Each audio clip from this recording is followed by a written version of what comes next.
Hi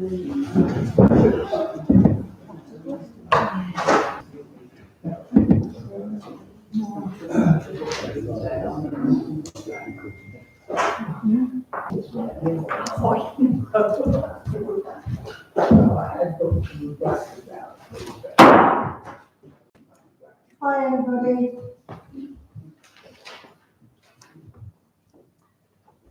To accept apologies for absence.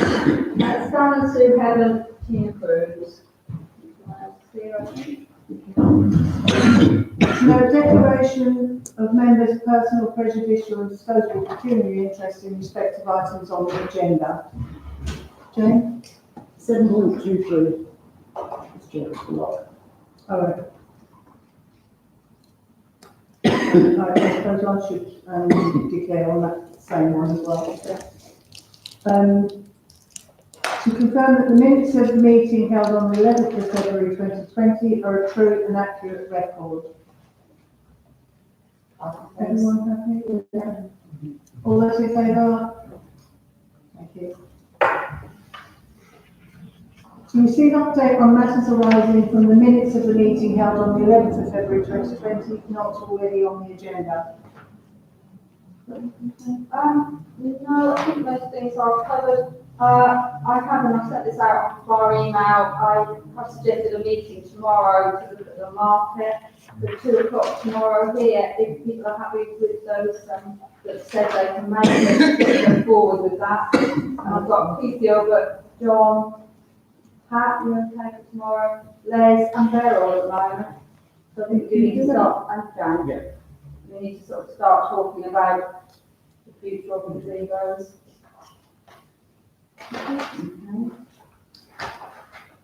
Chairman's report. I haven't done very much since the last meeting. On the 12th of February, we had a VE Day planning meeting, and then later that same day, I went to the parish forum at Dereham with Jane and Jane. Thursday the 13th, we had a meeting with the Benjamin Foundations and a company called Mercer's, who apparently got loads and loads of money, like 70, is it million or billion? They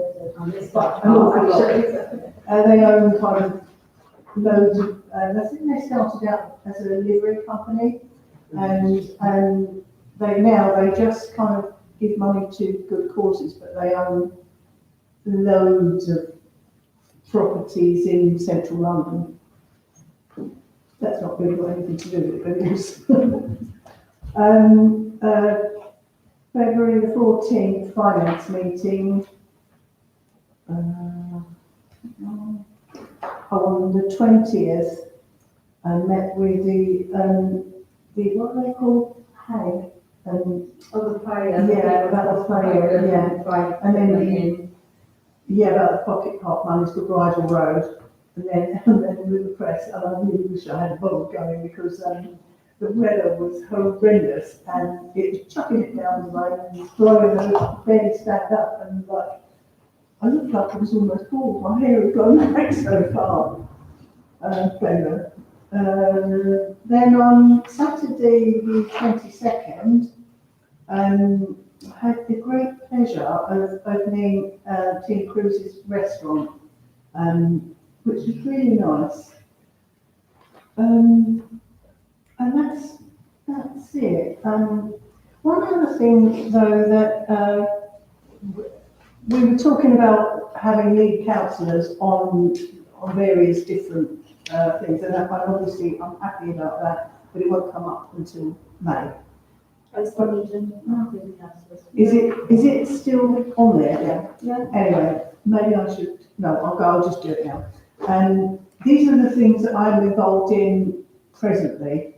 And obviously, I'm chairman and mayor. I'm president of the Watton Society. That's just a title that goes along with being mayor, but it sounds quite cool, doesn't it?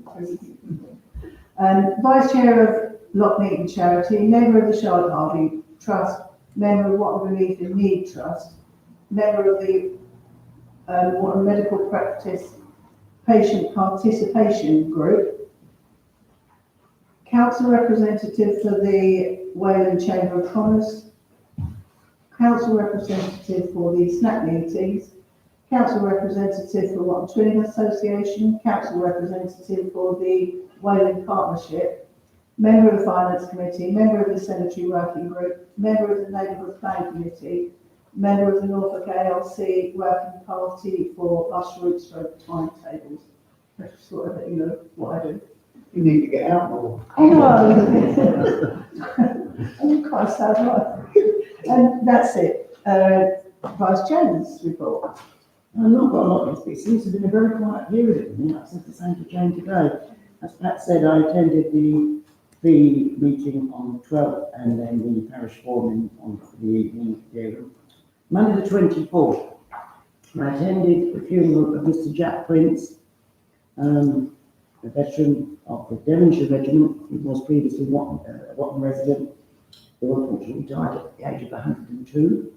It was quite a good turnout. I would say I was gratified to see Councillor Sam Heaven piping there, but I believe it was in contravention of Colonel Mayer's instructions, and he was struggling, hence the reason he's probably not here tonight. And that's all I've got to report. County Councillor's report. Do you have a No, I've not seen anything. District Councillor's report? Ladies first. I was very happy to facilitate the distribution of the items donated to the victims of the fire in Watton. The Watton by Verve Hotel was very generous in allowing the items to be stored there whilst they await collection. The crowdfund also raised much needed cash for those affected. This all showed how great our community is and how, when it is needed, we do all pull together. I'm also very pleased to say that the Watton Sports Centre and Loch Neaton were successful in their bids for 106 monies. It was great to see the Loch Neaton charity listen to the advice from Breckland and the YAB and withdrew their application for the team pod. This was always going to be a difficult area to site run without the lighting and cameras needed in such an enterprise. I'm pleased to hear that the Loch Neaton charity agreed to work with the Sports Centre to maybe have a joined up approach in the venture. Working together certainly does bring results. Breckland is very keen on the individual charities coming together to bring a more comprehensive programme of sport and recreation to the residents of Watton, all working together. Finally, I've been helping Tina Cruz with her application for licensing at a new cafe in town, and I'm pleased to report that she is open to the public today after a very successful launch on Saturday, where she had many local people come, including our Mayor and the Chairman of Breckland Council. I wish her all the success in the world, and let's hope this good news story continues throughout our town and it becomes the start of a regeneration of our high street. That's all from me. I've got a copy here. Thanks if you can leave a copy too. Not so much as what I've done, what's coming up. Obviously, I've actually been involved in quite a few personal issues lately for the last few weeks, but it's good to, along with Tina and Claire, we will be doing a walk around with Steve James, who is Watton's dedicated breakfast officer for Watton issues. Can I just ask, are there any, apart from yourselves, are there any other Watton Town councillors involved in that? No, I think initially he just wants the three of us to have a once, so he can get a grip on it. It's not the bill, it's not the final one, because obviously we can then get involved in lots of other things, involve lots of other people. But as far as I know, the invitation has gone to myself, Tina and Claire initially. I've worked with Steve on quite a lot of issues, and he's very on the ball when it comes to things. I'm just kind of a little bit surprised that Don wasn't involved in that. Well, he's not district councillor. Sorry? But he is our contact, Yeah. This is separate, this is a different issue, isn't it? It's Yeah. completely I separate. think he just wanted to meet with the three district councillors to just get an initial handle on issues. Okay. I don't know, maybe other people have been invited, I don't know. But we haven't arranged anything yet, we haven't got a date or anything, but that'll be coming up. The other thing is that on Thursday we have Breckland Council, council tax setting and budget. It's proposed that the Breckland element council tax goes up by £4.95 per annum. which is within all these sort of parameters. But once again, my favourite subject of street special expenses comes up, street lights. People might be interested to know that for Dereham, total spend 9,475. For Band D is £1.66 per bill. For Thetford, 45,253 is £7 per bill. And for Watton, 19,212, £7.13 per bill. So once again, we are paying the most for street lights. We've been told it's because we've got more street lights. Anyway, so that comes up on Thursday. Did they ever come up with, they were going to let us know numbers, weren't they? We've got inventory that did go out to everybody. That doesn't, I mean, all it says is that they're working through replacement of those lights, and it doesn't say specifically which ones have been replaced. But I guess it will likely be all of them. Those horrible pool lights. Jane, did you? Yeah, I just wanted to come back on some of the comments that Councillor Cadell made. We were not advised to withdraw part of our application, we were instructed. Phil Kibler spoke to Steve James, and Steve James felt that the word obligated was wrong in his perception of the conversation. And it was There's two sides to the advised. story. And the second point I'd like to correct is that we're not discussing anything with the sports centre. Again, it was Phil Kibler who actually said that he would be happy to speak to the sports centre to possibly facilitate something together there. That was Well, Phil how it's Kibler come is the back. treasurer of. Well, this was a conversation that Phil Kibler had with Steve There James. may be a private conversation, but it's not an official conversation. This was a conversation regarding 106 monies. They're not as the lot minutes show it, so there you go. Right, Can I just Sorry, comment, yeah. can I just comment on, we keep coming across this relationship between district and town council, and both are valuable bodies and both have their place. I think in areas where there is joint work, I still think there is sometimes a tension, because we have our liaison officer now who's supposed to be liaison with Steve, but doesn't seem to be included in a meeting about Watton with the district officers. And really there is a tension there, and it doesn't sit comfortably. Yeah. I thank you for highlighting that, Catherine, because I feel it too. My face is going red every time I sit in a meeting here lately. And this is purely because of the tension between it should be working together. And the whole point of, and Don, this is not against you or anything, this was purely for him to come here with the district councillors and then highlight any issues that they're looking for a big picture to work with town council and all the charities within the town. And they wanted the three of us there as district councillors, as the culverts to town council and to everybody else in the town, including Don, and then these people would be brought in subsequently from that meeting. This is just a walk around with the town, with the district councillors, as he is a Brecon district officer. As it would be if our clerk here wanted to take us out on a walk around or a drive around, wouldn't necessarily ask other district councillors to come. This is purely a district council issue that will then come out further to the town. So this isn't a besmirch against the town council in any way, shape or form.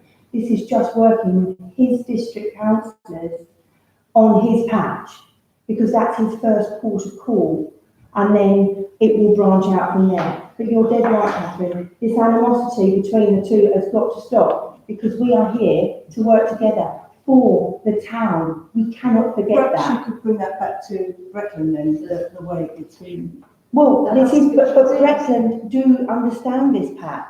Yeah, and It they, doesn't seem like. yes, they do. Why do you think they are, every time you want them here, they come. Every time there's a query, it's answered. We have our job here as foot soldiers, and then it goes further up the food chain, if you like. And this is how that's how it works at different tiers of government. There is no animosity. Government.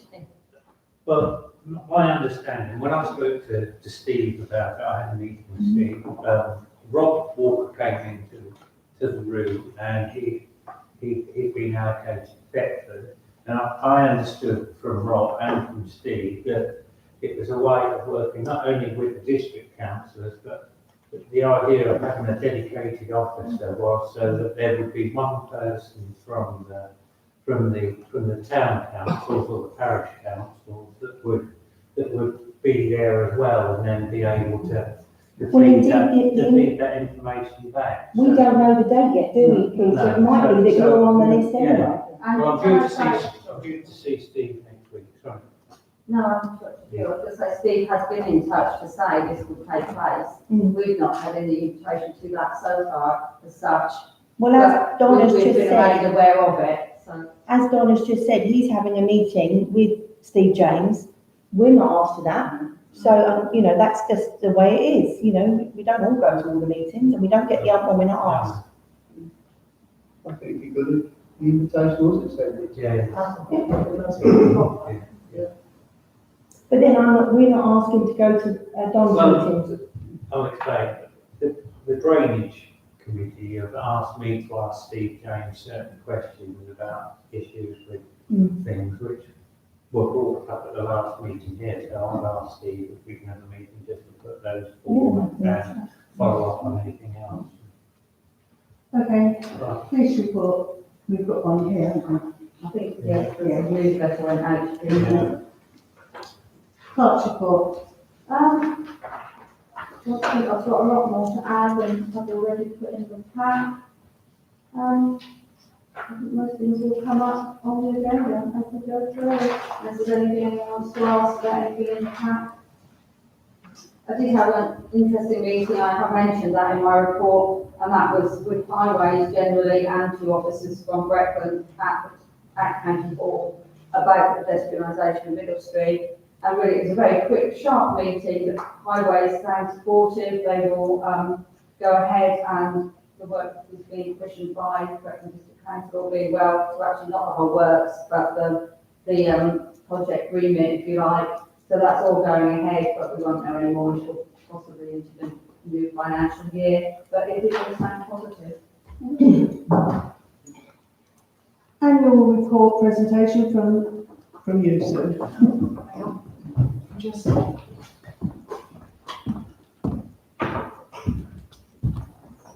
up to screen, so just close that down if you want to do that. Just going to see if this one works.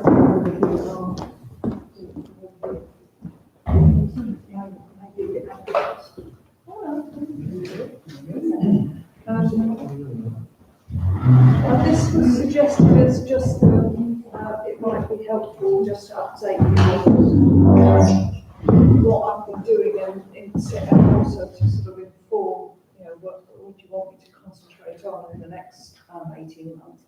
This was done last October, November time as a sort of an annual review, so, and I hadn't updated it, but it does just give us what I was trying to do was relate where I was to what the original project description was. So it started off as the project events and promotion support officer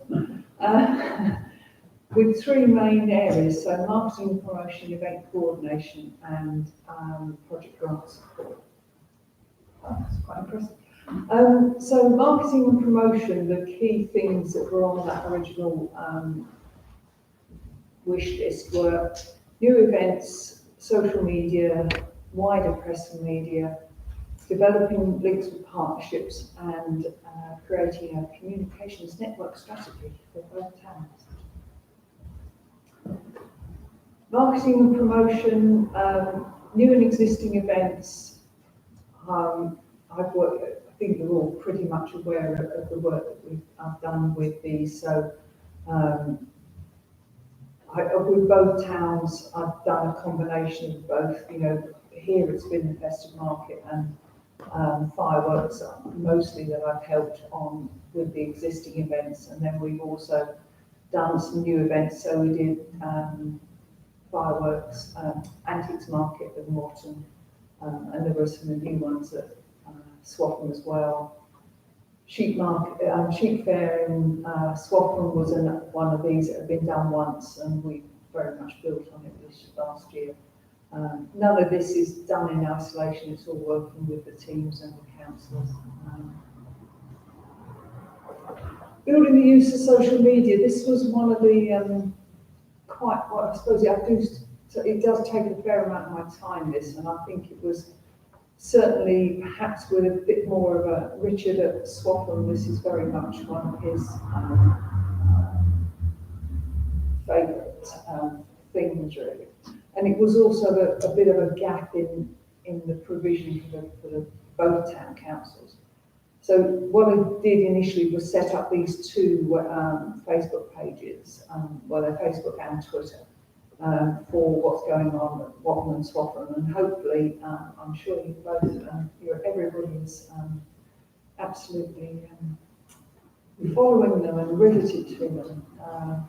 And the idea with the Facebook page especially was to create something that pulled as much as possible, mainly the events that's going on. I mean, I do news and things. I make a deliberate policy of avoiding any of the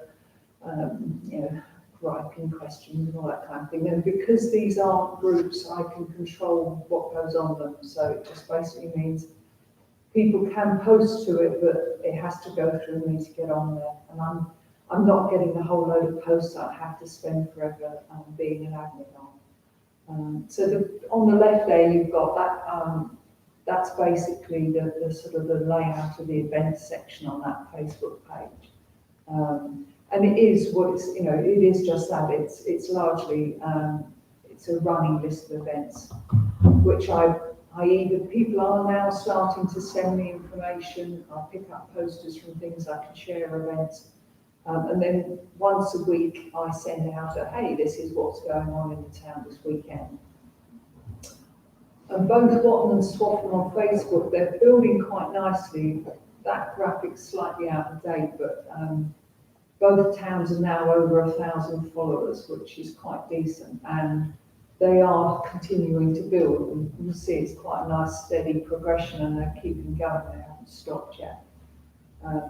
Just as a reference point, the grey one, the grey block is Swaffham Town Council's website. I suspect the Watton one would look similar. And it is, I suppose what it says is, well, actually, the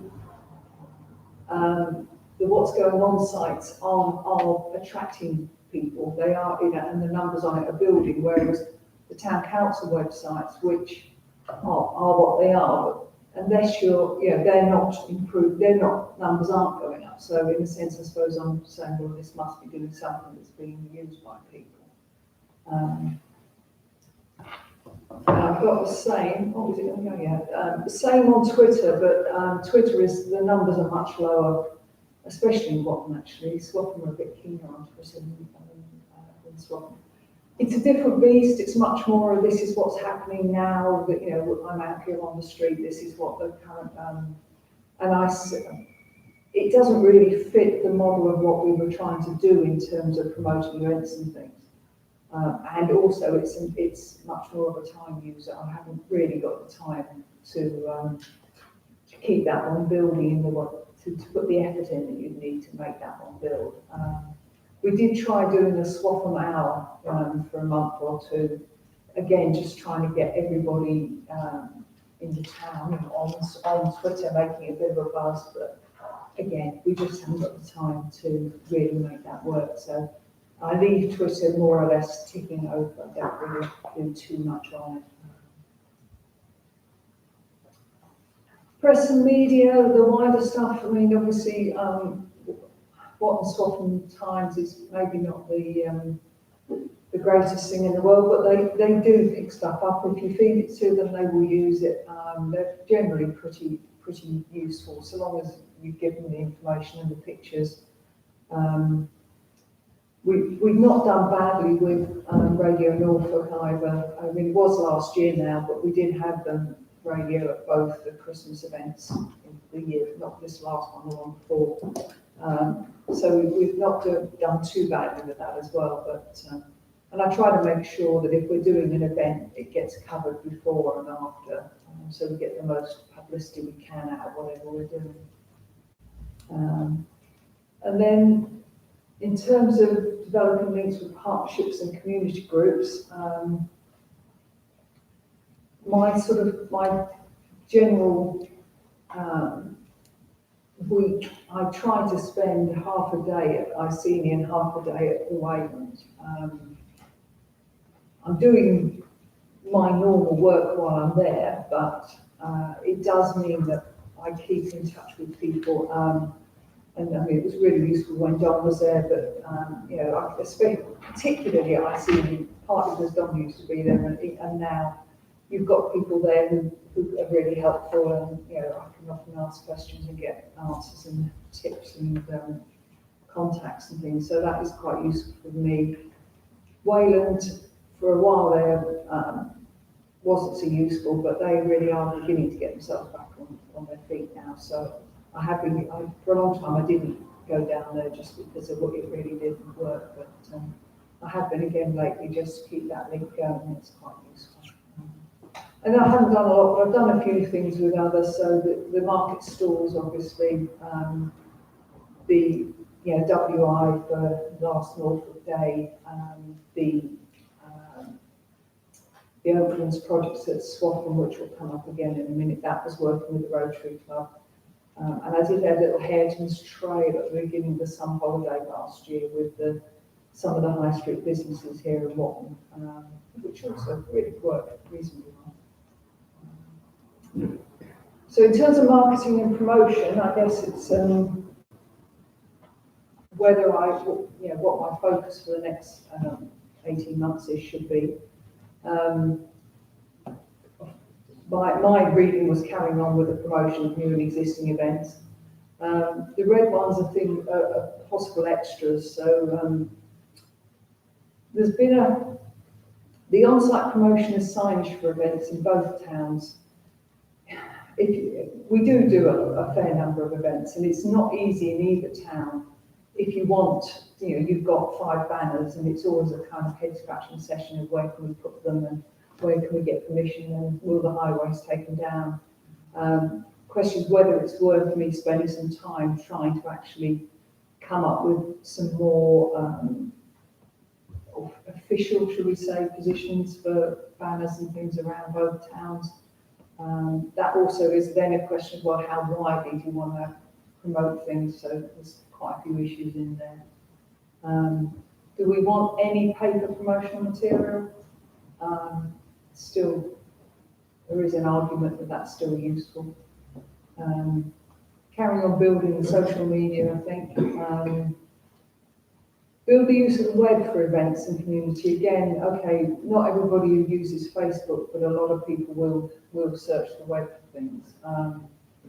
And it's not too bad at Swaffham, but the current Watton website is not really good for putting events on.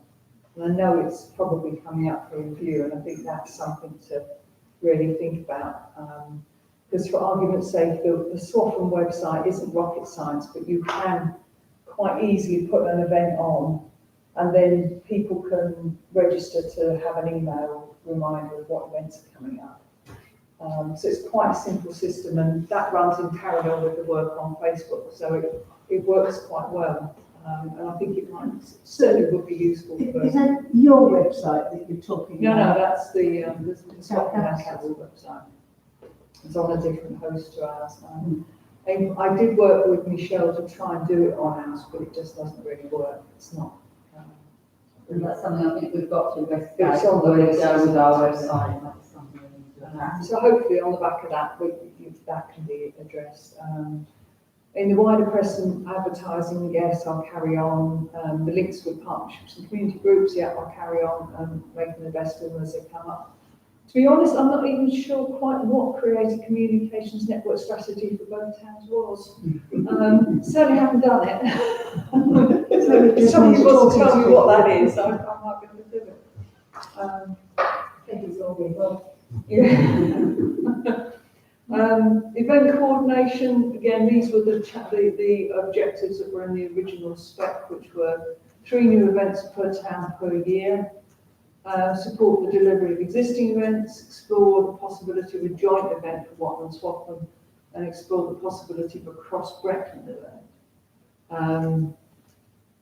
I think by the end of my 3 years, you may have got 3 new events per town, but I think had I actually managed to do 3 new events per town per year, we'd have all gone bonkers. What I have done is in Watton we did these antiques and collectibles last year, which worked well, and we'll do again this year. At Swaffham I did Dad's Army, which is now in its 3rd year, and again that's built quite nicely. Smaller scale, we added the fun run to the festive market, and we had the Watton Gardens, which sort of an event, a bit more of a project perhaps. So I think by the end of the 3 years, there may well have been something in the order of 3 new events per town, but not for the year. On the existing events, so Sheep Fair, I worked with, and as I said, what the existing ones, festive market and the fireworks, it's just been building those. Event coordination plans for this coming year. So we've got BE Day for both Watton and Swaffham. Watton have got the Wayland Show. Swaffham, it's not too much. Those 2 almost certainly aren't going to happen. So apart from BE Day, that's probably the only new one at Swaffham this year. And I spent a fair bit of time with Don over the last year trying to come up with something that would work as a cross towns event, and we never really quite cracked it. So if you're keen on that still, then we can have another go at it. I mean, some kind of footpath link walk. We had the idea of like a treasure hunt. Yeah, we looked at maybe a treasure trail or a treasure hunt. Brecon have been looking at the possibility between the 2 towns and the cycle. Yeah, they're looking at that link, aren't they? And I guess we're hoping that maybe that would come through and we could then use that. But, Have we got anything planned, I mean, I know it's a way away, for Norfolk Day this year? Norfolk Day this year was going to be a Monday. I'm just trying to think, there was something suggested, and I'm trying to remember what it was. Nothing major, no. And I don't know whether, if you want something. It just came into my head. But at the moment, no, I haven't got anything really planned. I suppose while I'm here, if you don't mind me asking a question, is things like VJ Day, whether, Yeah, we'll see why not. but yeah. At the last council meeting, I talked to you about this. We agreed that we should look into the feasibility of doing some sort of Olympics event. Oh, right, Were you yes. thinking of doing something with Swaffham on that, or was that going to be just a one? No, that was, I guess I came up with that one on the back of the skate park, because skateboarding is in the Olympics. Mind you, that's if we get an Olympics. And chatting to the sports centre, they're really quite keen, so it would work quite nicely to maybe do something with them. And it could, if this skate park that's booked for April works, you could maybe bring that back in again, and see if we can get some of the sports clubs and groups that are doing the Olympic sports to do sessions and something. So hopefully we'll be able to work with the sports centre to do something. So yeah, but no, that would be And I saw, it was on a programme on television and I looked it up, a place called Wenlock, up north somewhere. And they do an Olympics event, I think it's on a bigger scale, but it might be worth having a look on there. It's all right. It's just Wenlock Olympics. Wenlock. Yeah. Just W-E-N lock. I understand that the Norfolk game might actually be spread over 3 days this year. So Saturday, Sunday, Monday.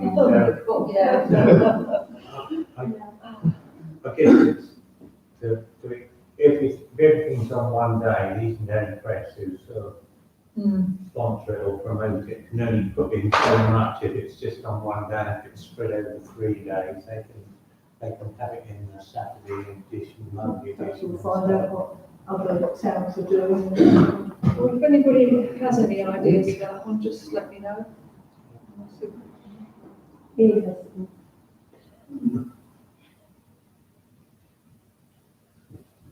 But it does work in some way. I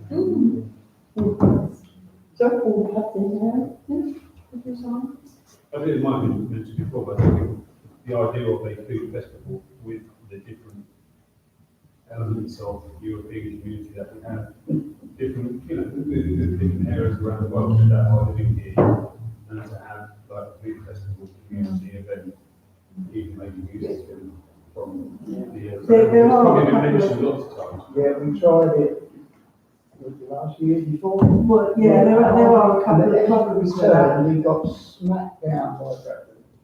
Food hygiene, this, food hygiene, that. Or you can bring in all these professional people, that was the idea. Yeah. However, Community. we are doing, a similar kind of thing, that as a way and show, we're trying to. Yeah. So, at least, yeah, we're trying with that. I don't think we want to do it twice in 1 year, really. So we did try and do that. John? Yeah, I was going to say, just following up on what Tina said, and what Sue said about the music festival in Swaffham. We did run music festivals in the middle of the town, which were an absolute logistical nightmare, to be perfectly honest. And the idea that I had before I left Swaffham was that we would bring it down a notch or two and have it spread over a week, different music events in different pubs and things around the town, which sort of like ties in with sort of like a beer festival music kind of thing. I know Deerham will do it for their jazz thing, which is really successful, so, but I think it's too late for 2020. It's 2021 and beyond.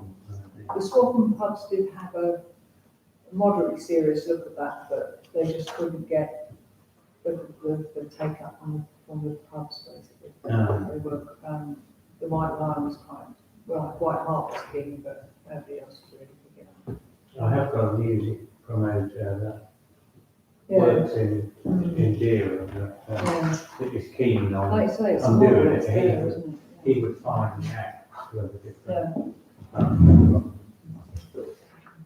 Have you got any more, Joe? It's just the grant element, which, I suppose the main one I did manage, which was about this time last year, I found this pocket parks. And I do try to keep an eye on the grants that are out there and scan them and see if I can find things that will fit, either things that have already been mentioned or, I think, oh yeah, we could do that. Sadly, they don't come up too often. This was a government pocket park scheme, which I just saw and thought, oh, we could do that. Unfortunately, it's worked again, so, That's one of both swaps. Yeah. yeah, So so. you're right, sensation. And that worked quite nicely, it's a very similar scheme to the one that you just got, which is just replace a very derelict, playground. It's worked quite well. I did have a go, I spent quite a while with Jerry trying to do an application for the People's Health Trust to try and get her some funding for her Families Matter key worker last year, but unfortunately that one didn't quite work as well. Then quite a bit of time on the lovely market stores project, getting the money and getting the stores. And so I keep it, and what's, I think on the next meeting, you're going to discuss the heritage, maps project. And that, again, I think there is heritage lottery funding that might work for that. So it works both ways in a sense. Sometimes there's a random grant out there that you think, oh yeah, that will do the job. Other times, if you've got particular things that you want, need to look for money for, then let me know. I suppose the only thing you do have to remember is that it's not just a case of getting the money, you've got to spend it. So, if we get this heritage money, it's not a massive project, but it's going to have to be done. So, unfortunately, getting grants that would actually cover staff costs or bring in staff is a whole nother ballgame. I think that's pretty much where I've got to. Keith and I have soldiered on at Jubilee Gardens. I like to think it's in better nick than it would have been if we hadn't been soldiering on at Jubilee Gardens, and it's kind of not that close to working, but just not quite got over the line, which is it's a pity really, because it's nearly there. I think that's about it. If anybody's got any questions.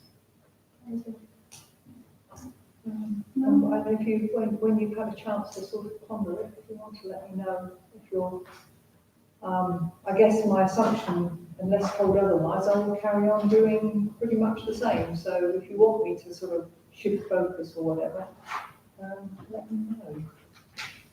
Thank you very much. That's all right. Well, I'd just like to propose thanks, really. Yes. Certainly promoted both programs and, Doing a good job. moving in the right direction. Can we have a copy? Yeah, that's it, yeah. I think you're saying. That's right. You will. To receive update on Watton Town Council's work in progress list. You all should have got a copy in your pack. Any questions, please ask, and there's a letter there, Pat, I didn't say anything, there, and you the first sort of item on the list. So, we're working on everything on there as best we can at the moment, really.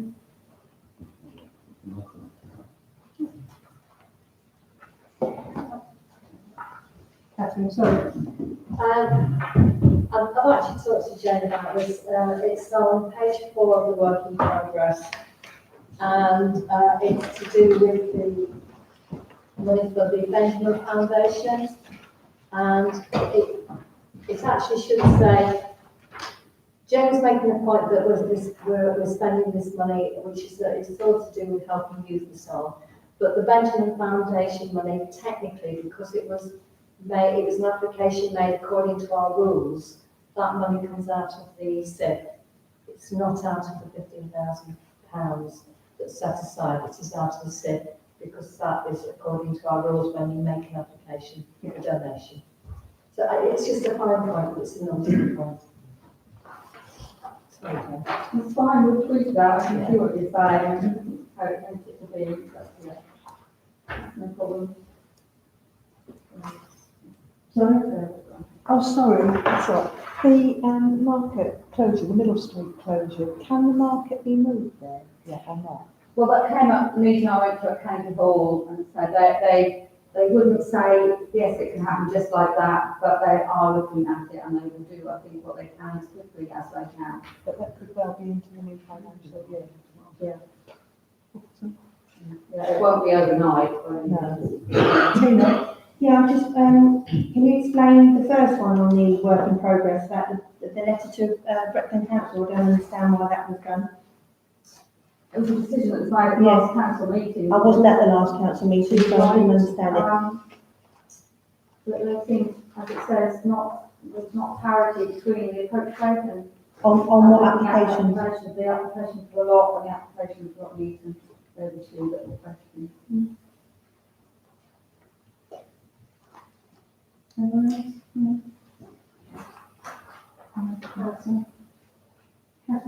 I just add, I think the presentation soon has given tonight probably means that there will be more things added into the work in progress.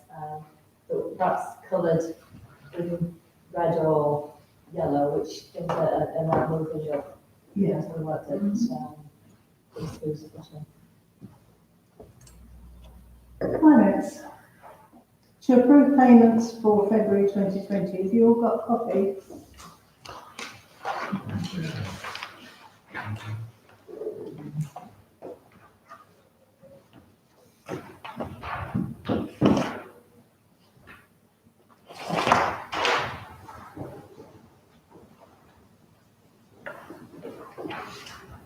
The one thing to point out on the sort of turn the page over, one of the last sort of diamond check payments is the RAS entertainment. RAS has been booked again for the festive market, or provisionally booked. I don't think it's actually been confirmed whether he is wanted, but he's provisionally booked. Obviously, we won't be sending that payment for quite a while.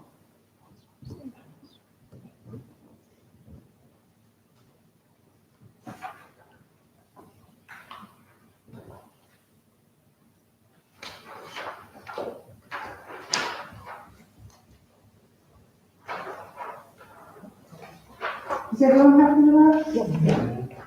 So can I just have a hands? Yeah.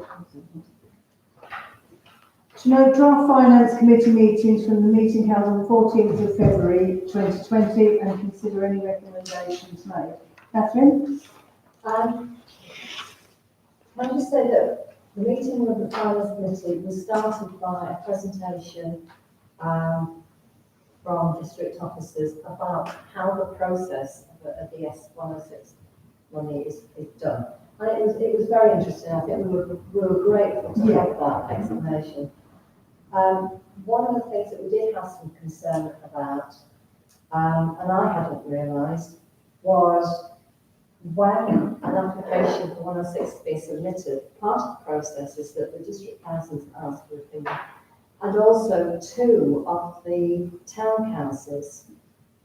I have never expected that because that isn't the way we work. And in fact, for one of the applications, I can't remember whether it was a sports centre one or whether it was the lot meeting one.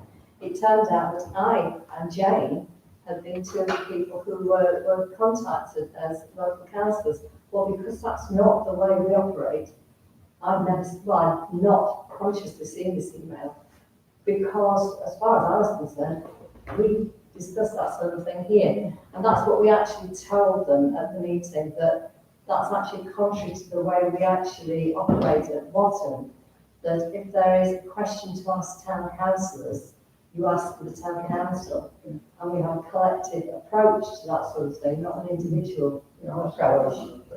And I think they took that away, didn't they, Jane? They understood what we said, that we have a collegiate approach. So it's not much use just asking for the opinion of one councillor. That would have no validity as far as we were concerned. Can I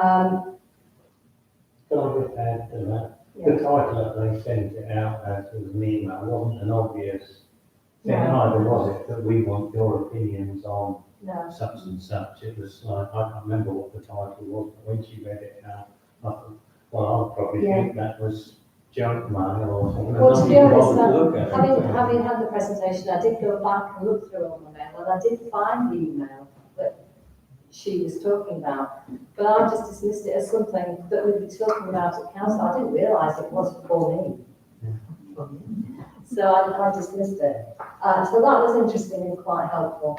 And later on in the 3rd recommendation, we'll come back to that. So can I just ask that people note those, the finance committee minutes first?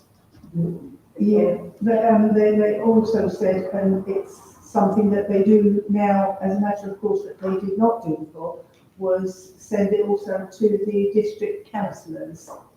And we said that we would rather, like, it was for everyone, not just.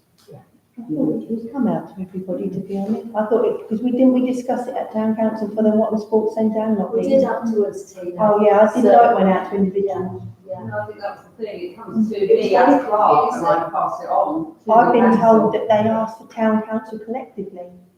We did eventually discuss it That's what I've been collectively, told. which is why we supported both of the applications through our own meeting. I think before they've used that, just to check to see if what they're getting through has been agreed by the committee, and probably more aimed at other groups than parish councils actually. Well, actually, what they did say was not all groups work as collectively as we do. So I think it's probably why they checked, but we were making the point, we would rather, we would just contact this body. Sorry, Chair, does it go to you, Joan? Should come to you, shouldn't it, to then go on the agenda? Yeah. Yeah, It has done, yeah, but it's also gone to individual councillors. right. But I think it goes to the individual himself and the individual councillors before it comes up. It did. They just randomly pick two councillors to send it to. So, One, that an application for an S106 funding be made to replace the basket of the bird's nest swing at Lovell Garden play area. That's something that has broken, and there is appropriate 106 funding that we can apply for, and it would seem a good thing to do because the repair needs to be done. And if we can get funding, external funding through 106 for it, just seems an appropriate thing to do. So what we're asking the council to do is to support that an application is made for that. I was going to say, I've got the actual. 1,129. If we didn't spend it by quite quickly, as a council, we'd lose it anyway. that's what I wanted to put for that. And it needs to be done. So it's quite a simple, straightforward recommendation. Yeah, so, so you're proposing that, and then second, all those in favour? Thank you. But we'll still leave about the same amount, if not more, I think. Yeah. To adopt, sorry, So, to adopt the remit and procedure for lead councillors as presented. this was something that came up at the last council meeting, and it was put to the finance committee to look at if we have lead councillors, if we take on this on as an idea, what sort of remit, what sort of limitations there would be on their responsibility, their authority. Jane sourced a really good policy from another authority, which we used as a framework. John gave us some proposals as well, which was a good background for our thinking. And we came up with the policy which is in your pack. And basically that gives a way of working. It shows what the limits of the authority are for individual lead councillors. It talks about how we would appoint them and the sort of areas that we might look at. That's the recommendation. That's on page 12. So we don't have to go any further with that, Ramona, do we? 'Cause we're not- Yes, we need to actually accept it or not. I But it think wouldn't happen until, It won't until happen May. until May. It will actually come into play at the first meeting of the new council. Okay, so is everyone in favour of that? How are going to people be picked for that sort of thing? Are they nominated? It's the sort of thing, but yes, basically, yeah. And I think a lot of it will be project based, because I was talking to John about this earlier. Often you get a project coming up that somebody's really keen on and would like to lead on it, and it's so maybe 6 months a year. But if that person through the council has given that as an area that they can move on, you know that it's been steered, it's not just going to disappear. Can I just have one Yes. start with that? I noted in the preamble to this, it detailed responsibilities of the town clerk. I was quite amazed how widespread and stringent they are. Yeah. I just wanted to say, I applaud the town clerk and all the stuff they do. I was staggered, I thought, my goodness, I don't want that job. Thank We you. thought it was important to have that in there because it gives it a context to how the lead councillor will work. Because really our the most important work of the council goes on through the office, and we shouldn't forget that. I'm quite happy to share it out then. It's all right, Jane. All those in favour? No. Okay, Watton Town Council congratulates both the Sports Centre and Lock Meeting committees on the recent awarding of S106 funding to enable them to carry out community-based projects. However, it's noted that the Lock Meeting committee was obliged to withdraw the part of the application, and this has an impact on the overall project. As the item withdrawn was to be a youth facility, it comes within the remit of Watton Town Council's youth provision target area. Therefore, Watton Town Council agrees to the purchase of a team pod at the cost of £2,910 plus VAT to be sited at Loch Neaton as originally outlined in the S106 application. Shall I just give a little bit of a context? Yeah. Before we go into this discussion? We had the presentation by the backend officers. We'd also had the discussion at the last council meeting about some of the concerns about the process for the two applications. We did ask Charlotte, isn't it, the officer, about the process of these two applications and why Loch Neaton was obliged to withdraw part of their application. She commented that the instruction for that came from above. So that was the context of that. We also know that there has been some research with the youth of the town, and they were very much in favour of having a team pod, which is, and you see the picture of it, you know what it's like. It's somewhere they can hang out, be with their friends. Contrary to what we understood to be the position, the police are not averse to this at all. No. And feel that they misunderstood perhaps what a team pod was. They understood it to be some sort of shed.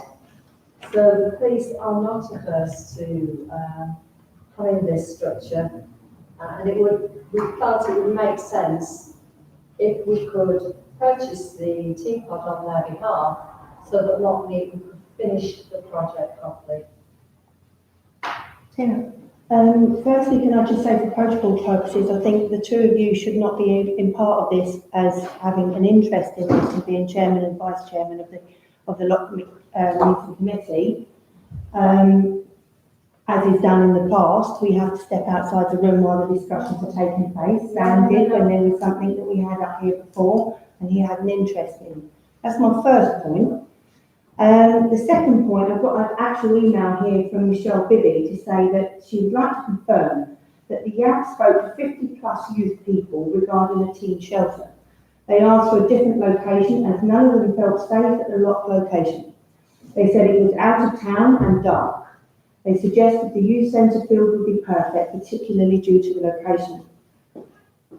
The misunderstanding over the teen shed, I still maintain the fact that the kids call it that. Everyone knows what they mean. It's one of those teen pods, shelter, youth hole, shed, whatever you want to call them. They all amount to the same thing. The bottom line here is that a independent charity of this council is asking for money to pay for their charity. That in it means it's a grant. It's an application process of a grant to go to a charity. I could be the rep, well I am the rep of the sports centre. I could sit here and say, well they didn't get that on the 106, they didn't get their lights money for the 106, but I think because we have got a bracket here and a contingency plan for finance for the youth, we need to spend that. That's wrong. That's morally wrong.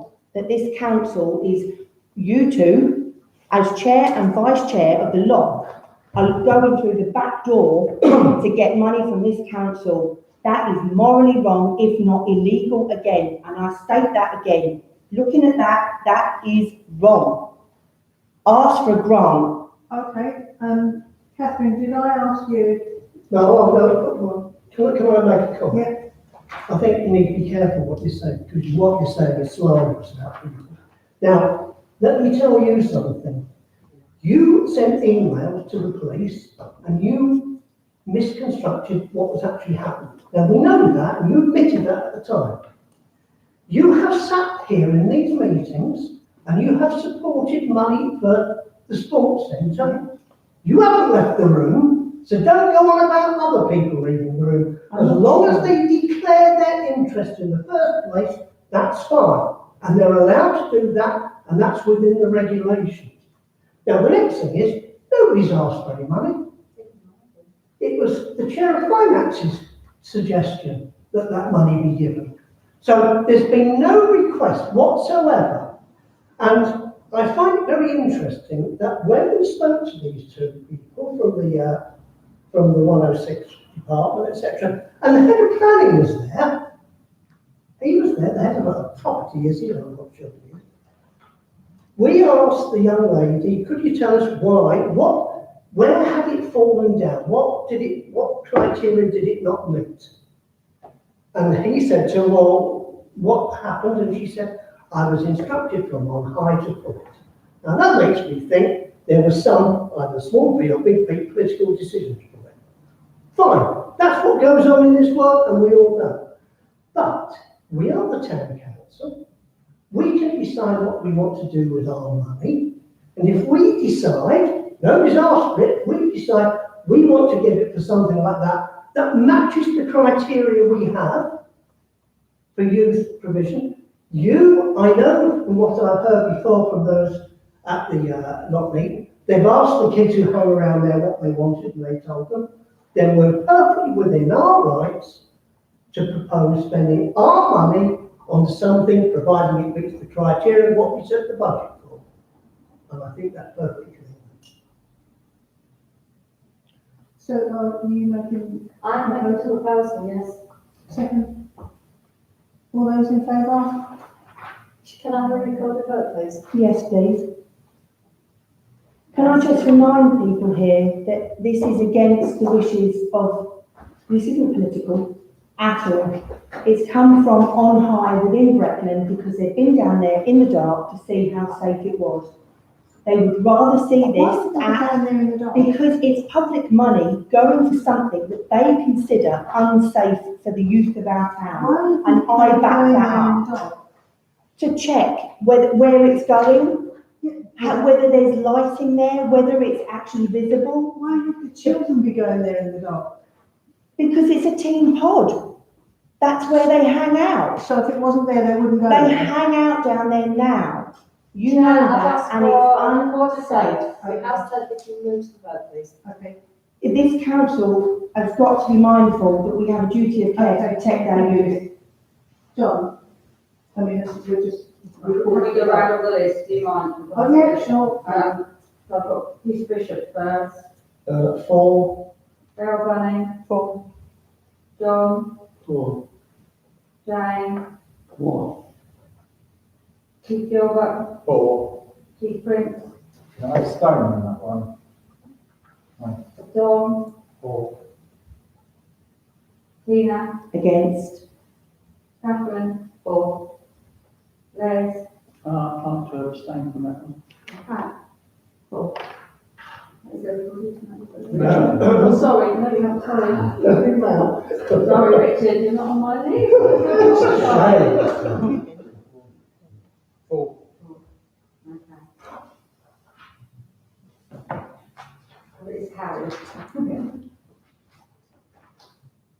To note, Bank Rep dated 13th of January 2020, an updated budget position. It's really just for information, we've spent on the budget sheet to the beginning of this month, there's obviously the payments that's been agreed tonight aren't included on this. There'll also be March's payments, but we are getting towards the end of the financial year. I think we will be within budget. I don't think we'll have to do any environment between budget headings. might be some environment needed between the group, like in administration, we might have to move the money a bit around between the cost codes, but otherwise, I think the position is quite healthy. If there's any questions, please ask.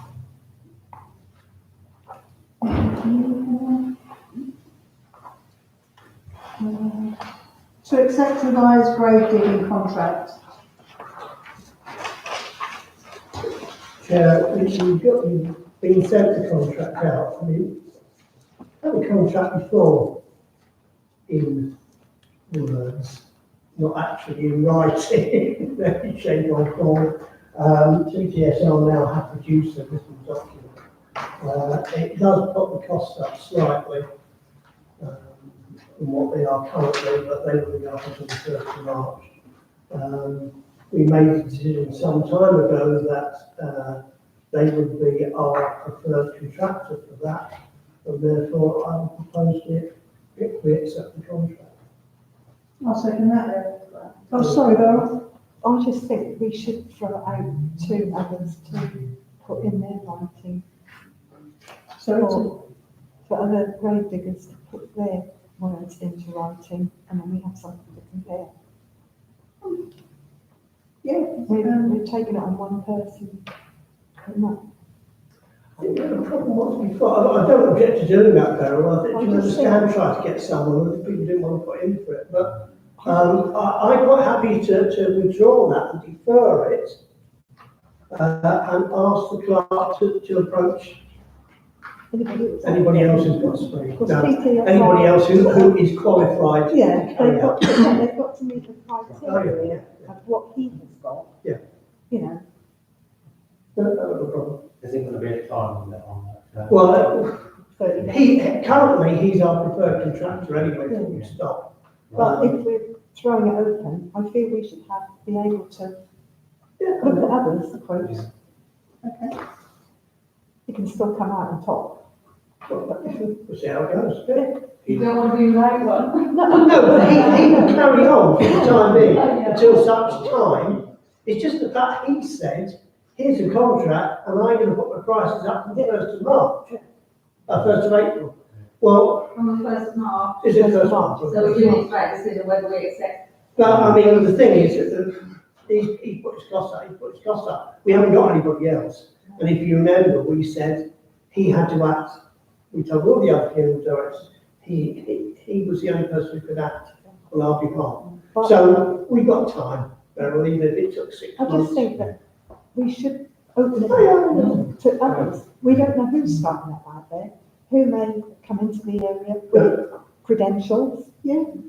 We don't Just know. ask Jane, because Richard fell out with Will about something, and swap them, and then, I don't, and he looked around for other grave diggers, and I don't think. They are incredibly difficult to I find.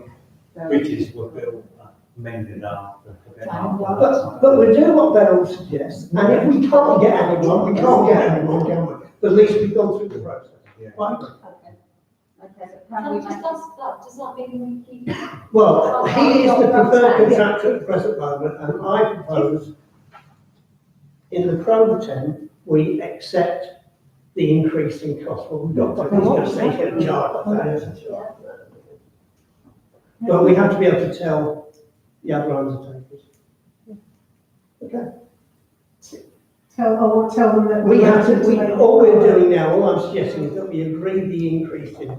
Yeah. I mean, if we don't agree, we don't have anybody to get this. So we carry on at present time. We carry on with Search the as preferred there are contractor with the alternatives. increase in cost, but we haven't agreed his contract yet. So we just have to leave it at that and wait. Leave it at that. Okay. Can we just an observation, that little bit there that says babies up to 3-year-olds virtue TTSR. Isn't it all children are free now? We don't charge for the grades. We're still going to be done, unfortunately. But But he doesn't do his bit for free. No. Children.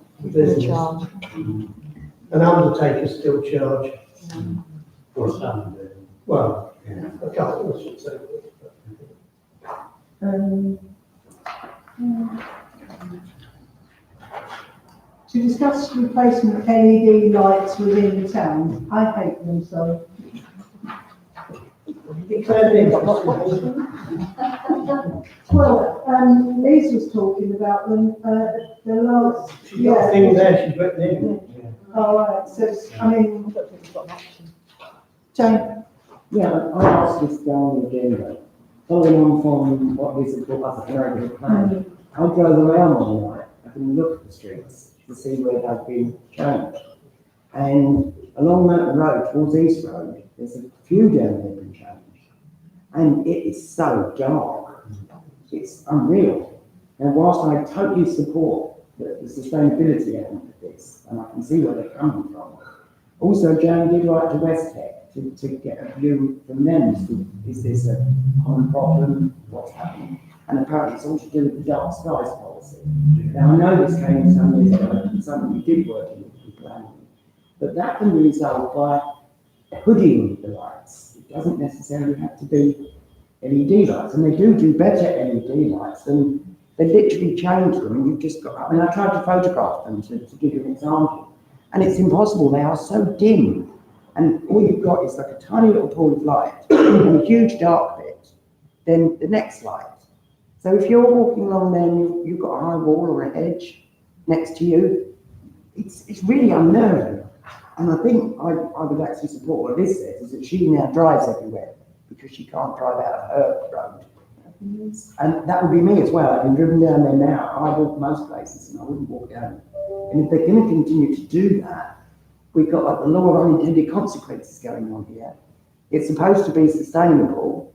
Everyone, well, there are elderly people in the town are going to feel, I mean, I've always felt safe walking around Watton. And that does concern me.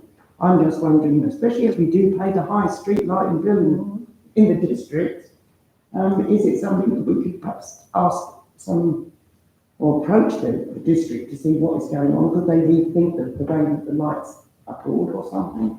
It's my thought. Peter? I noticed in the paper today online, their contractor said it does make a dark area, but people just get used to it in the end, so that's all right. I saw that, they It's stopped going down. complaining Yes, all that's the why. while. Yeah. But you notice there it said, Neil said, there are different kinds of, Neil, I'm not sure what Neil is. Yeah, first, huh? Yeah, That's how three bulbs. yeah, they come in like a line, so that they spread the pool. Perhaps we should contact the very kind gentleman who came from Brackland, or look at Keith, Is that fine? who came to talk to us about the lights. Rob Walker. No. Yeah, well, anyway, perhaps we should contact him and say, concerns being expressed by a number of residents about the dark patches in between, and it's making people feel unsafe walking around. And is there anything they can do to ameliorate that, and see what we get back? Yeah, I share the concerns, because I've actually got one outside my next door neighbour. And I was looking out my front window, at the side there, the other, and the lights out. And I looked out the other window, and where you can see it, and it was bright. But just 10 yards away, it was dark. And I've noticed that when I've been walking. And also, some people don't have perfect vision. So if you're going from a dark area into a light area, suddenly it's like this, and you go into a dark area and it's black. So, and I can see why they're putting them where they are, because that's where the lighting columns are, and all the electrics are already there. So, I think we should contact them and ask for the falls in any replacement, so that we can look at the situation and see how it is working. I agree with that. District councillors to I hate it because I'm scared and shout. I don't like the dark at all. And if I go out for fear of an evening and I'm on my own, if everyone else has gone their ways, even if I'm walking down the high street now to get to my car, I have a good look round first and see who's where and whatever, which, all right, to most people it sounds ridiculous, but I just get really nervous in the dark. And that just sounds horrendous to me. And I'm sure I'm not alone in that.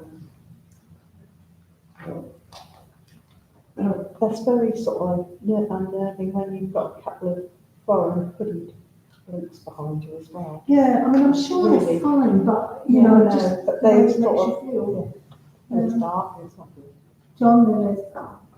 Just picking up on Peter's point, so it seems to me there is concern here and the residents, and it's our duty to represent that forcefully, I think, and say, can you hold it down, can you slow it down, can you do some report back, please? It's not acceptable, is it? We're watching it happen. Yeah, I agree. Liz? I think the thing is, the way technology is going, we're going to have to go with LEDs, but it sounds very much as though you need more lampposts. You know, shorten the gaps between lampposts. Is the problem, but that's going to be an enormous task. The way the report read in the paper, and I saw something on the internet as well, was they've been deliberately put like that, so it pulls the light down just into a certain area to prevent, light pollution. So. It was not helping, but to like. Oh, no, I know, I agree that. Okay. I was just saying, I'll go with your idea of more lampposts, to be honest. And basically, generally dark about it, it's probably quite a cost, but I get this idea that it puts this a close sort of umbrella around stuff going up. And I just think it'd be nice if they could have more of them. And so you don't get the sort of light pollution in the air, but at least you get nice illuminated coverage on the ground. I find Watton quite dark anyway, generally. The other day I was walking along and suddenly found myself splashing through a puddle which was impossible to see in the dark. Yes. Can I just make one other point? But where I live, there is a road junction there, and they've just replaced the nearest lamppost with an LED light. And it looks as though a car is coming to you. It looks like a car's headlights, when you're coming up. You see down the side road, it looks like, because of their sort of linear light, it looks like there's a car, they're positively dangerous. Anyway. I was just going to ask, is there a sort of cost differential there? Is that one of the advantages of LED? The same. And maintenance. Yes, energy. Low maintenance. That contribution without that at £6.99 a year.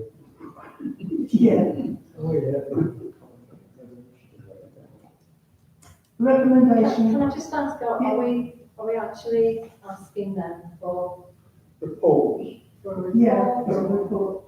Yeah, and to, that pulls in any further replacements until It's helpful to investigate Jane the who's actually situation. said Yeah. exactly what we want in the minutes. I think we genuinely understand where they're coming from. Yeah. But we don't want everyone driving everywhere, which is going to reverse the whole point. Exactly, because you have more light pollution. Yeah, okay. You're okay with the wording of that? Recommendation from HR committee to ratify the Watton Town Council volunteer agreement, and we've got. That's appendix 4, it's fairly straightforward. Yeah. It's only for people who are volunteers, like the allotments person. I actually had a question on that. I was just thinking of the men's shed guys who do the marshalling now. Are they classed as volunteers? So each of them would have to sign one of these agreements? Yeah. Right. Okay. I don't think looked at this. But it makes it clear that what they are required or not required to do, and what we are required to do for them as volunteers. Yes, I read through the thing because, funnily enough, our insurance broker was at the shed on Monday, and he actually said you will need confirmation of employer's liability insurance from the council when you're doing that task. So that's something I really need to discuss. They are insured, aren't Yeah, they? we are. But you are. Yeah, I thought we were, but we need confirmation. So I propose that we accept it. Seconded. All those in favour? To consider registering for the Great British Spring Clean 2020, and I'm in favour of this. I did it last year, albeit under the auspices of Brecon Town Council. I forget what they called it, the guy came in with blue t-shirts and everything, and so, yeah, I think it's a good idea. Has everyone had a look at it?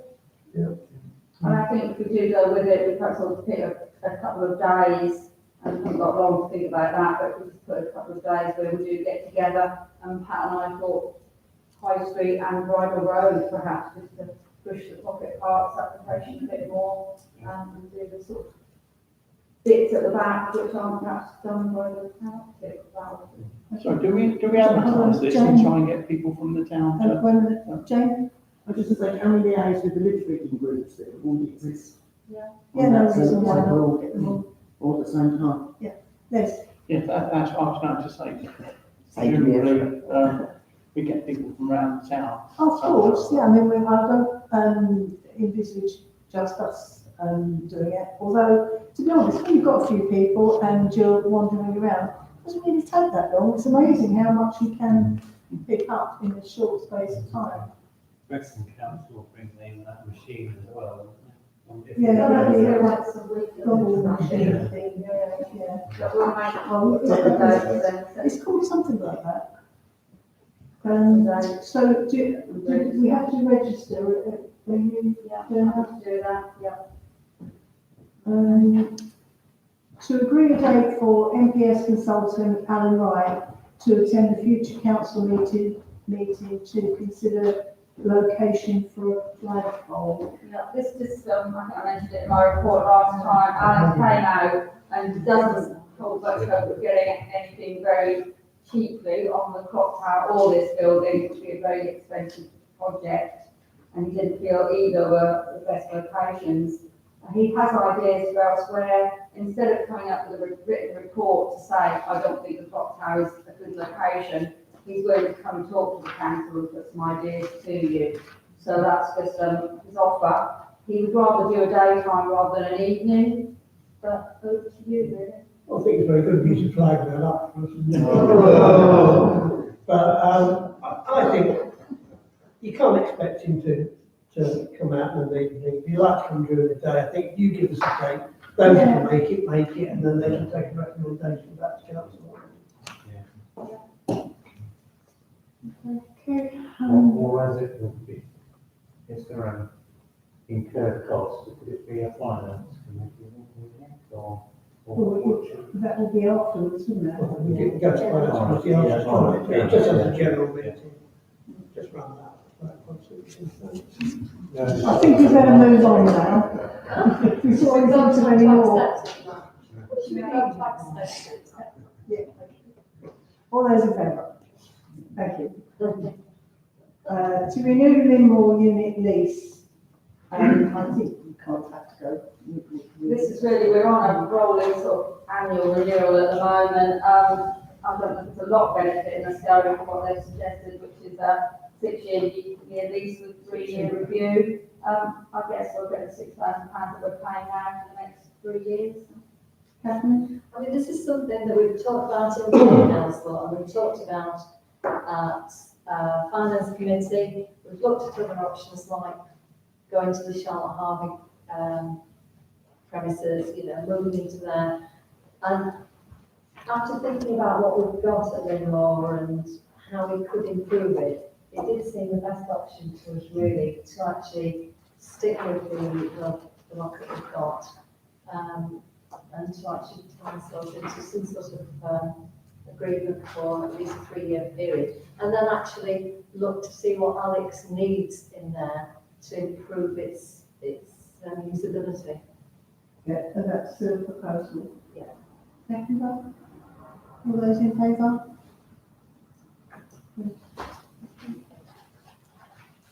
To consider council training. Sorry, No, we've put this on the agenda. We have got quite a bit still in the budget, and so we're coming towards the end of the year, that we're being offered quite a bit of training out there at the moment. So it's really just to say, John said there's some training he'd like to attend. Tina Cruz the same. We have asked about a full council training session from Norfolk ARC, that's in your pack. There's a couple of staff training sessions that I think might be useful. So it might all come at once in the next month or two. But if you are happy that we just go ahead and book things within the budget, really. I'm happy, there was, you sent out a Norfolk KLC, thing, and there was a couple on there that, yeah, but they didn't have prices on, so. No, I thought there was some there of interest. But we have got quite a bit in the budget, so I think. I mean, there's what two we do in to attend that particular training. that I thought, well, personally would be of interest, the charitable trusts and parish councils, and risk management, both in Helston, but, I've got the dates in it. I think if people let me know and we book. John, everybody's happy with that. I mean, I agree with what you just said. Just from a training background, I just asked the question, what are we training people for? What's the sort of skill set that we think people should have? And therefore we say, we'll help you train to do that, in order to improve what we do. Otherwise, you can pick random training, but is it coherent? I think it is because we kind of touch on everything within council, and it may become a little bit more relevant when people take the lead on certain sections. But that's not to say, but I mean, like, I don't know, if you were leading on cemeteries, that's not to say that I wouldn't want or need to know a bit more about that too. So I like going on training sessions because you always get something from it. Of course. So I agree with you, but I think if they're relevant to the sector, which the training for Norfolk ALC and Communication Norfolk in particular are most likely to be. Yeah. So we don't usually broaden it out much further than those two providers in actual fact. And we had one come through about first aid, which is quite general across the board. But otherwise, mostly they're quite relevant, particularly if they're Norfolk ALC training sessions. Yeah. I'd pick up on that if looking at lead councillors, I think that then washes out, so suddenly you've identified a skill or training need. But until you are in a lead council position, for example, I mean, why would I want to go on a course about town planning? Because it comes up regularly at council, so you might want an understanding of it. There's a vast amount of things that I know nothing about, so any training that I can get is always worthwhile. I'll take it. But John and I attended the course a few weeks ago, didn't we? Which was like a general introduction to being a town or a parish councillor. I found that very good, that training that day, and that would be, even if you've been a councillor for a long time, I think you would pick up things because things have moved on, legislation has changed. You do, and even sometimes, I mean, I've been on training courses and I think, oh, I never remember that. Then something comes up and you think, oh yeah, I remember that, because you've been to that. So I always think they're worthwhile. So are you going to? Yeah, I will coordinate it in the office if you want to let us know what you would like to attend. Does the council want a whole council training session booked? We have tried to do this before, it's difficult to get people together, but because it is almost always during the day, aren't they? And that's the one we really want to know on whether we want to go ahead with that £250 training session. I think that's a good idea. I do. If there were not enough councillors at the, if you booked it and we didn't have enough, could we open it to, for instance, Cardiff Council? Yeah. Because I know they were talking about going on training sessions, and I thought, well, if we had spare capacity, because there's not very many, it would only be one or two. There's no reason why we couldn't. No. This council. Yeah, well, so yeah, I think, James, just suggesting if they must have an optimal number. Well, that would be the only thing. Yeah, if they have an optimal number and we can't supply the people for that, would it be an idea to make a resolution that we do invite neighbouring councillors, so we can't book as their places? They are suggesting 12 here. Yeah. So, I know we took our, we had, 12 from here, but that was, my house. So if we put that as a resolution, then that would cover it, wouldn't it? Yeah. Okay, so we're on to planning, and I'll pass it over to you. do we want to just word something along those lines then? We book whole council training Mhm.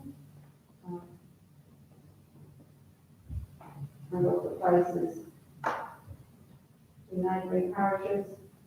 Within sufficient uptake from this town council. Yeah. I don't want to go out too far with it though, because, we only had 1 or 2 from other councils who did it soon. That's it then, over to you. And I put on declaration, please. Yes. Sorry, I didn't hear that one. Yes, yep, okay. We've got a lot on tonight, this one. The first one is did you? Yeah, personal interest in 15. 15.3. Right, thank you, Brad. The first one, at 3 OB 2020-0004 OB, LEAP specification to be provided prior to commencement of development at the former Officers' Mess, Portal Avenue. Well, LEAP is a play area for those of you who don't know. Just right, I'll tell you that. And prior to commencement, we all know it's commenced some time back. But this is a variation, so it's just to move it to a different part of the site and the details of what they're going to provide. So it's a technical submission more than anything else. So it's not going to be in that little square where they said it was going to be? It's going to be moved slightly to an angle. Roughly where it's going to be is where it's going to be. I know, it's just they've obviously got something on the agenda, why they're doing that. I mean, I just think it's a technical one, and I'm not sure that it's much we can come up with. Has anybody got anything they want? just want to see it done. Bit of a fait accompli, really, isn't it? That one. And the next one is 3PL 20200112 variation condition number 2 on 2016-1092. Design changes and larger side extension, Meadow View, Watton Green. I haven't got any comments. Has anybody got any comments? No objections. The next one is, this is the one that you were commenting on, wasn't it? Okay. 3PL 2020-0160, erection of dwelling house and revised vehicle pedestrian access, 30 Thetford Road. This is the one next to the fire station. So does anybody have one? Sorry? That's it, yeah. I think it's because they're slightly up. I think that there were problems before with the access. There was. They were coming off the fire station side, and now it's moved over, so there's no conflict with the fire station. So I think that's what they've done. No comments? Okay. And the final one is 3PO 2020-0161 HOU, demolition of existing conservatory, and erection of garden room, lobby and utility room, Red Hill Farm and Red Hill Lane. And I made a note that I've got no comments. No objection. Anyone? No objections? No. And that's all now. This is a long meeting. To pass a resolution to exclude the present public to consider confidential matters. We need to turn So the you floor. will need to leave as well if you for the first one. Well, we need to turn it up first. Yes, I do think this is an appropriate thing why somebody should withdraw from the room.